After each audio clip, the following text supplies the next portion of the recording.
Tulong-tulong ang mga tao sa paghugot sa isang babaeng naipit sa ilalim ng bus na nang-araro ng mga tao sa Dongping County sa China. Kita ang ilang tao sa ilalim ng bus. 11 ang naitalang namatay sa insidente. 13 ang sugatan. Magsusundo sa mga estudyante ang bus nang mawala ng kontrol ang driver.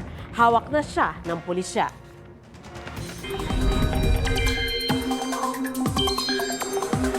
Mga kapuso, nakalabas na po ng Philippine Area of Responsibility ang Bagyong Enteng. Pero patuloy pa rin makakaranas ng mga pag-ulan ang maraming lugar sa bansa bukas dahil sa hanging habagat.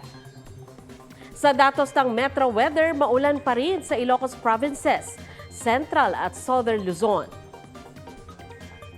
Magtutuloy-tuloy yan sa hapon at kasama ng uulanin ang Cagayan Valley at Cordillera. May ulan din sa ilang bahagi ng Visayas at Mindanao, lalo sa hapon. Pwede ring maulit ang pabugso-bugsong pag-ulan bukas sa Metro Manila. Ayon sa Pag-asa, may mga mamumuong sama ng panahon sa itaas na bahagi ng bansa at mataas ang tsansa na maging bagyo. May mabuburing weather disturbance sa Pacific Ocean. Sa ngayon, ang lahat ng ito ay cloud cluster o mga kumpol na mga ulap pa lang. At dahil masyado pang malayo, hindi pa tiyak ang magiging track nito.